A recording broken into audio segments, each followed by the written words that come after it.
Investment کرنی ہے یا کیا لگانا ہے، کیا کہہ رہی ہیں؟ اسٹاک مارکیٹ میں کیا کرنا ہے؟ وہ کرنسیوں کا بزنس کریں گے اور انویسٹمنٹ کرتے ہیں، اور ہم جب چاہیں ہم اپنا پیسہ نکلوا بھی سکتے ہیں اور ہمیں ویکلی پروفٹ بھی ملے گا۔ آپ کا سمپل سوال کا خلاصہ یہی ہے کہ کوئی شخص ہے، وہ چاہے جو بھی ہے، کیا ہم اس کے ساتھ جو ہے وہ اسٹاک مارکیٹ میں انویسٹمنٹ کر سکتے ہیں کہ نہیں، یہی سوال ہے؟ جی بالکل، وہ نان مسلم ہے۔ ٹھیک ہے، وہ ٹھیک ہے، بالکل میں عرض کرتا ہوں۔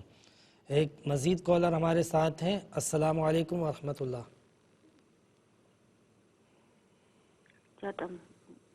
جی فرمائیے گا۔ جی بھائی بہن، جب نماز پڑھتی ہوں نا تو میری نمازی نماز کے آگے آ جاتی ہے تو میرا سجدہ نہیں ہو پاتا ہے۔ کیا آگے؟ چادر؟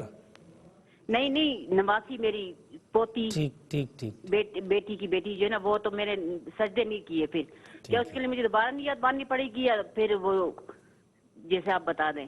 ٹھیک ہے، میں عرض کر دیتا ہوں انشاءاللہ، میں عرض کر دیتا ہوں۔ اور ہم گفتگو کر رہے تھے کہ قولم معروفہ کہ نبی اکرم صلی اللہ علیہ وسلم جب بات کرتے تھے تو آپ کی بات جو ہے، آپ کی گفتگو، یعنی آپ اتنا ڈیپلی اسپیک کرتے تھے اور اتنا آپ کا گفتگو جو ہے وہ سیفلی اور پرفیکٹلی ہوتی تھی کہ جس عرف اور جس معاشرے سے مخاطب ہوتے تھے اس کا وہ اپنے طور پہ مفہوم لیتے تھے اور وہ بات سمجھ جاتے تھے، اور وہی الفاظ آگے چل کے نئے عرف کے لیے، نئے معاشرے کے لیے، دور جدید کے لیے ایک نئے معنی کے ساتھ اجاگر ہوتے تھے۔ یعنی یہ نبی کریم علیہ السلام کی گفتگو کا خاصہ تھا۔ تو اگر ہماری گفتگو میں اتنا کمال نہ بھی ہو، کم سے کم اتنا ہو کہ جو ہمارے سامنے سن رہا ہے، جس سے ہم مخاطب ہے، وہ سمجھ جائے کہ ہم کیا کہنا چاہ رہے ہیں۔ ایسی بات نہ کریں جو بالکل غیر معروف ہو، مجہول ہو، ان نون ہو، اسٹرینج ہو، اجنبی ہو، ایسی باتیں نہیں کرنی چاہیے۔ جو عرف میں ہے، جو بات معقول ہے، وہ بات کرنی چاہیے۔ قرآن پاک میں گفتگو کے حوالے سے، آداب گفتگو کے حوالے سے جو تیسری بات کہی وہ سورہ احزاب کے اندر ہے، اور وہ یہ ہے کہ فرمایا وَقُولُوا قَوْلًا سَدِيدًا، کہ تم جو ہے وہ قول سدید ہمیشہ بیان کیا کرو۔ سدید کہتے ہیں سیدھے کو بھی اور سچے کو بھی، یعنی گویا کہ جب بات کریں تو سچی بات کریں۔ اور لفظ سدید کا اگر پرفیکٹ میننگ سامنے رکھیں نا تو اس کا مطلب یہ ہے کہ وہ بات کریں، یعنی بات اتنی اور ایسی کریں جتنی بات ہے، جو اصل بات ہے اس کی بالکل برخلاف بات بھی نہ کی جائے، اور اگر اصل بات میں تھوڑا سا اضافہ کر دیا یا کمی کر دی، یہ بھی قول سدید نہ ہوگا۔ آپ دیکھیں رسول اکرم صلی اللہ علیہ وسلم جب گفتگو فرماتے تھے تو آپ جو بات فرماتے تھے وہ من و عن وہ ہوتی تھی جو حقیقت میں واقعہ ہوتا تھا، نہ تو اس واقعے کے بالکل برخلاف ہوتی تھی، نہ اس سے کوئی کم و بیش ہوتی تھی۔ بالکل حقیقت میں جو واقعہ ہوتا تھا، جو بات ہوتی تھی، اس کو ویسے ہی آپ پیش کیا کرتے تھے۔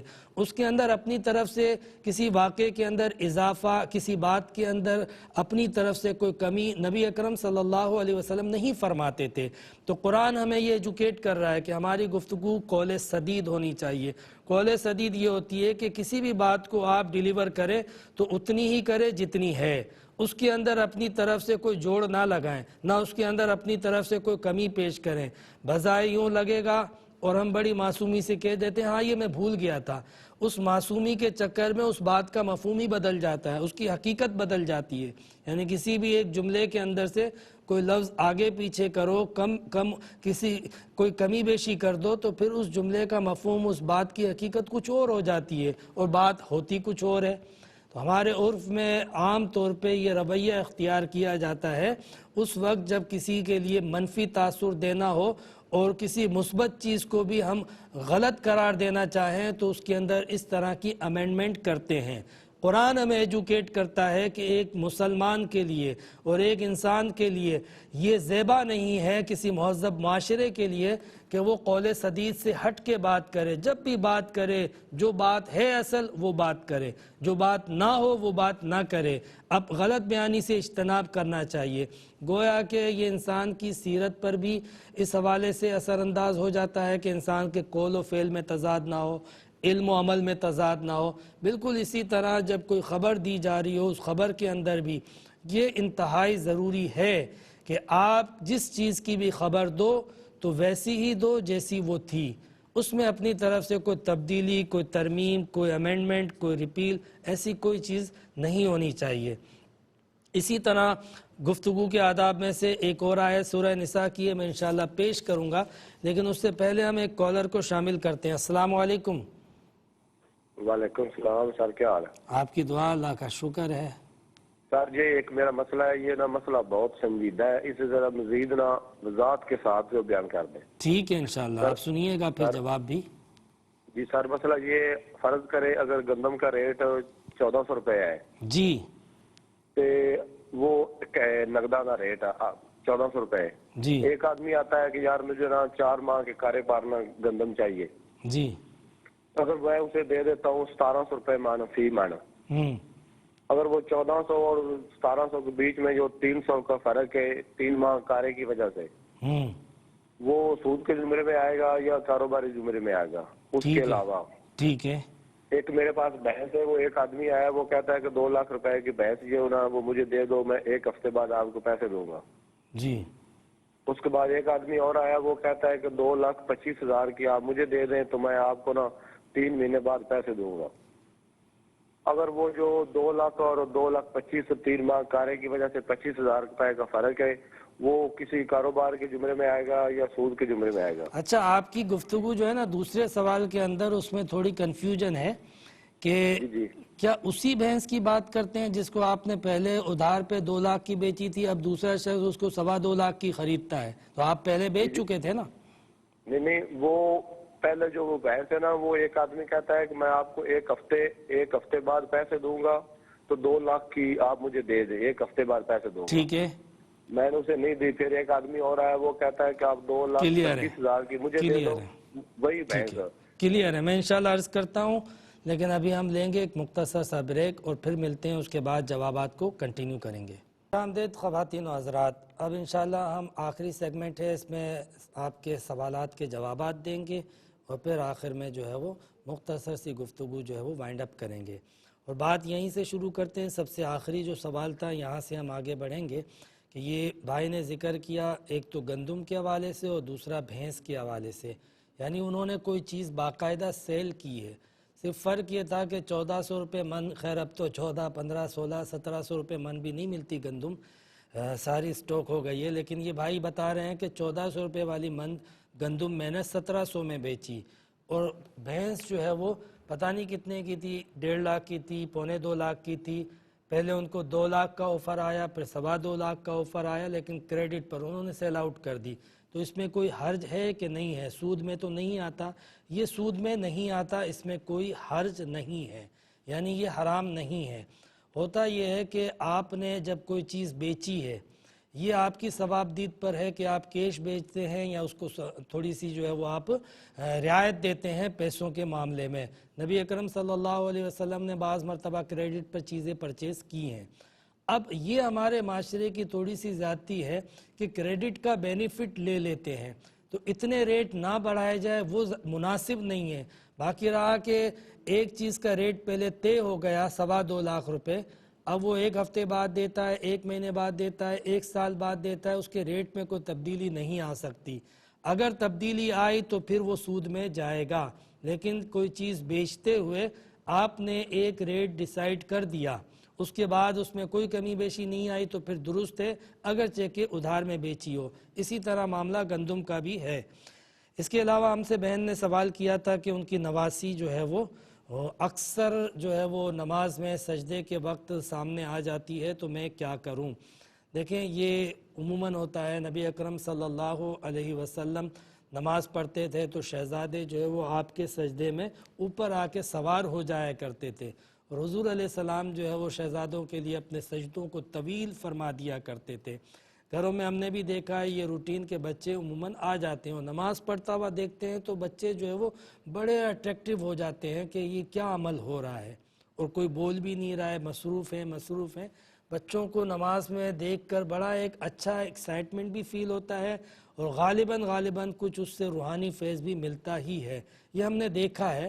تو اس میں کوئی حرج نہیں ہے کہ اگر بالفرض سجدے میں بچہ آ جائے تو بڑی احتیاط کے ساتھ آپ نے ہاتھ سے بچے کو تھوڑا سا سیفلی ہٹا دیا اور آپ اس کے بعد سجدے میں چلی گئی، تو اس میں کوئی حرج نہیں ہے، اور سجدے میں آپ تسبیح پڑھتی رہیں. اگر دقت ہو رہی ہے سجدے سے اٹھنے میں, بچہ قریب میں ہے, اوپر بیٹھ گیا ہے, تو تھوڑا سا طویل بھی کر سکتی ہیں, تو اس میں کوئی حرج نہیں اور نہ ہی نماز ٹوٹے گی آپ کے اس عمل سے.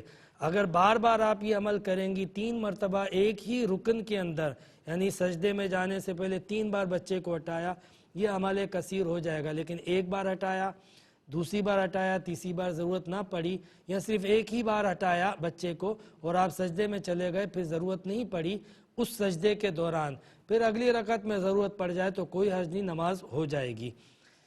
اسی طریقے سے بہن نے یہ بھی سوال ذکر کیا کہ غیر مسلم کوئی پڑوسی ہے یا کوئی جاننے والا ہے, جو بھی ہے وہ اسٹاک مارکیٹ میں کام کرتا ہے, تو اسٹاک مارکیٹ میں اس کے ساتھ ہم انویسٹمنٹ کر سکتے ہیں کہ نہیں. یہ 2 سوال ہیں بیسیکلی. ایک سوال غالباً یہ ہے کہ وہ غیر مسلم ہے جس کو آپ نے لاسٹ میں فوکس کیا. دوسری یہ بات کہ اسٹاک مارکیٹ کے اندر کام کرنا. دیکھیں اسٹاک مارکیٹ کے اندر جو ہے وہ کچھ کنڈیشنز ہیں, میں نے پہلے کئی پروگرامز اس حوالے سے کیے ہیں اور آئندہ بھی کروں گا, تو اس میں آپ کو اس کا تفصیلی جواب دے دوں گا. لہٰذا اس کنڈیشن کے مطابق تو کام درست ہوتا ہے شیئرز کا, ویسے کنڈیشن سے ہٹ کے بہت ساری اس کی صورتیں ایسی ہوتی ہیں جو درست نہیں ہوتی ہیں. لہٰذا اسٹاک مارکیٹ میں کام کی ایک اپنی شرعی حیثیت ہے, وہ چاہے مسلم ہو یا غیر مسلم ہو, اس سے کوئی فرق نہیں پڑتا. دوسرا یہ کہ غیر مسلم کے ساتھ تجارت کرنا, لین دین کرنا یا پارٹنرشپ کرنا یا خرید و فروخت کرنا, یہ اصلاً منع نہیں ہے. اس سے اگر کوئی اس کے دین کو فائدہ اور آپ کے دین کو نقصان پہنچتا ہو, اس طرح کا کوئی عنصر شامل ہو جائے اور اس طرح کے کوئی مقاصد شامل ہو جائیں اس ٹریڈ کے اندر, یا اس طرح کی ٹریڈ کوئی بھی کرے, تو پھر اس وقت غیر مسلم سے تجارت کرنے میں حرج آتا ہے, نارملی منع نہیں ہے. یہ بھائی نے ہم سے پوچھا کہ والدہ نے حکم دیا ہے داڑھی چھوٹی کروانے کا, اور یہ نہیں ہے کہ داڑھی ایک مشت سے زیادہ بڑھ گئی ہے تو حکم دیا ہے, بلکہ وہ ایک مشت سے بھی چھوٹی کروانے کا حکم دے رہی ہیں. تو اس معاملے میں میں کیا کروں؟ دیکھیں ایک تو جنرل اصول ہے, وہ تو آپ یاد رکھ لیں کہ والدہ ہوں, پیر ہوں, استاد ہوں, اللہ رسول کا جو حکم ہوتا ہے نا, دین کے جو معاملات ہوتے ہیں, نبی کریم صلی اللہ علیہ وسلم نے فرمایا کہ اللہ تعالیٰ کی اور دین کی معصیت کے اندر, حدیث میں تو فقط ہے کہ اللہ تعالیٰ کی معصیت کے اندر مخلوق کی اطاعت نہیں کی جائے گی. مخلوق کی اطاعت اس وقت تک کی جائے گی جب تک کہ خالق کی معصیت نہ لازم آئے, نافرمانی نہ لازم آئے. جہاں لازم آئے گی اللہ کی نافرمانی, وہاں مخلوق میں سے کوئی بھی اس کی اطاعت نہیں کی جائے گی. یعنی آپ کو ایک تو اس اصول کو سامنے رکھنا ہے, یہ ہر جگہ اپلائی ہوگا. داڑھی کا مسئلہ اس کے حوالے سے ایک تفصیل ہے, اور یہ کوئی تفصیل جو ہے وہ سیکٹیرین یا کوئی ایسی خود ساختہ نہیں ہے, باقاعدہ ائمہ کا اجتہاد ہے کہ داڑھی رکھنا سنت ہے, اور ایک مشت رکھنا جو ہے وہ اس کو بعض لوگوں نے سنت موقدہ اور بعض لوگوں نے واجب قرار دیا ہے. اکابرین امت نے سنت موقدہ ہی قرار دیا ہے. آپ ایک بات یاد رکھیں, جب 2 حکم آپ کے سامنے آ جائے اور ان میں سے زیادہ اہم ہو اس کو اخذ کر لیا جائے. ظاہر سی بات ہے کہ نبی کریم علیہ السلام کی سنت موقدہ ہو یا غیر موقدہ, اس کی ایک اہمیت ہوتی ہے. تو بڑے اچھے انداز سے بزرگوں کا عمل سامنے رکھتے ہوئے, ان کی عادت کو, ان کے دینی جذبے کو سامنے رکھتے ہوئے والدہ کو آپ سمجھائیں, اور جھڑکیں نہیں, اور یہ نہ کہیں کہ آپ جو ہے وہ فسق و فجور کا حکم دیتی ہیں, آپ یہ کہتی ہیں, اس طریقے سے نہ سمجھائیں, بلکہ احسن انداز سے. والدہ ہیں, ان کے ذہن میں بھی کوئی اولاد کا نفع مقصود ہوتا ہے, اور آج کا جو ایک بے دینی کا سیکولر معاشرہ ہے, سوسائٹی ہے, میڈیا کے ذریعے جس طرح کے رجحانات پنپ چکے ہیں, اس میں اس طرح کا مائنڈ سیٹ بن جاتا ہے. اگرچہ کہ اللہ کی محبت پھر بھی دل میں ہوتی ہے, ایسا نہیں ہوتا کہ دین کی محبت نہیں ہوتی ہے, لیکن آج کل جس طریقے سے دین کو بدنام کیا جاتا ہے, دینی روایات کو, دینی اقدار کو آج کل جس سازش کے تحت بدنام کیا جاتا ہے, اس سے اس طرح کا منفی مائنڈ سیٹ ہو جاتا ہے. لہٰذا ہمیں ضرورت ہے کہ ہم احسن طریقے سے کنونس کریں اور جھڑکیں نہیں, اور اصول یہی ہے کہ ہم جو ہے وہ خالق کی نافرمانی میں کبھی بھی مخلوق کی اطاعت نہیں کریں گے. یہ بہن نے سوال کیا کہ نماز میں بھول جاتی ہوں اور پھر مجھے اکثر بار بار نماز پڑھنی پڑتی ہے, یہ آپ کے سیٹسفیکیشن پر ڈیپینڈ کرتا ہے کہ آپ دوبارہ سے نماز پڑھنے سے مطمئن ہوتی ہیں اور پڑھ سکتی ہیں تو پڑھیں, لیکن اگر بالفرض آپ کو رکعتوں میں کسی طریقے سے کوئی کنفیوژن ہو رہی ہے تو غالب گمان جو آپ کا ہے آپ اس کو چوز کر سکتی ہیں کہ میرے دل پہ جو غالب گمان ہے وہ یہ ہے کہ 3 ہوئی ہیں 2 نہیں ہوئی ہیں، تو آپ اس کو ترجیح دیں، اور اگر 2 ہوئی ہیں یہ آپ کا غالب گمان ہے آپ اس کو ترجیح دیں۔ انشاءاللہ تعالیٰ یہ انسان کا دل جو ہے نا یہ بھی مفتی ہوتا ہے، اور حدیث میں بھی آتا ہے من ہا کافی صدرک فترک، جو تیرے دل میں کھٹکے اسے چھوڑ دو، اور جب بھی کوئی معاملہ آئے تو اپنے دل سے بھی فتوا لو۔ تو دل جو ہے وہ باقاعدہ اس کی ایک شرعی حیثیت ہے۔ قبلے کا تعین نہیں ہوتا تو کہا کہ طہارہ کیا جائے، یعنی دل سے پوچھا جائے، تو دل جس رخ کو مانے اس رخ کو سجدہ کیا جائے، نماز پڑھی جائے اور قبلہ بنایا جائے۔ تو کئی موقعوں پر اللہ تبارک و تعالیٰ کے حبیب نے ہمیں اس بات کا حکم دیا ہے۔ بالکل اسی طرح اس مسئلے میں بھی جو غالب گمان ہوتا ہے اس کو آپ ترجیح دے کر اپنی نماز کو قائم کر سکتے ہیں، اور چاہیں تو آخر میں اطمینان کے لیے مزید یہ کہ سجدہ صاف کر لیں، تو آپ کو دوبارہ پوری نماز نہیں پڑھنی پڑے گی، لیکن آپ پڑھ سکتی ہیں، اور آپ کو سیٹسفیکیشن ہی تبھی ہوتی ہے جب آپ دوبارہ پوری پڑھتی ہیں، یا کبھی کبھی ایسا ہو جائے کہ بالکل نہیں پتہ چلتا ہے کہ کون سی رکعت ہے، تو ایسی صورت میں پھر ٹھیک ہے آپ پوری نماز دوبارہ پڑھ لیا کریں۔ بہن نے ہم سے یہ بھی پوچھا کہ نماز فجر جو ہے وہ میرے سے اکثر قضا ہو جاتی ہے، اللہ تبارک و تعالیٰ معاف کرے، آپ کا جذبہ اپنی جگہ پر ہے، اس جذبے کے لیے آپ اللہ تعالیٰ سے دعا بھی کریں، اللہ تعالیٰ سے دعا کریں، ریکویسٹ کریں کہ مجھے فجر میں اٹھا، مجھے فجر میں اٹھا۔ اور کہتے ہیں کہ اگر جس کے ساتھ ایسا ہوتا ہو تو وہ سونے سے پہلے نماز فجر میں اٹھنے کی دعا اللہ تعالیٰ سے کرتے ہوئے اور آخر میں یہی بات اپنے دل میں رکھتے ہوئے سوئے تو یقیناً فجر میں اس کی آنکھ کھل جاتی ہے۔ آنکھ کھل جائے پھر آپ کو پڑھنی چاہیے۔ تو اس کے لیے تھوڑی سی فجر کی نماز کے لیے تڑپنا پڑے گا، اور تھوڑا سے اللہ تعالیٰ سے دعا کرنی پڑے گی۔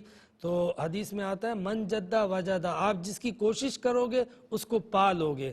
ہمیں تھوڑی کوشش میں کہیں کمی رہ جاتی ہے، اس لیے وہ چیز ہم اس چیز سے محروم ہو جاتے ہیں۔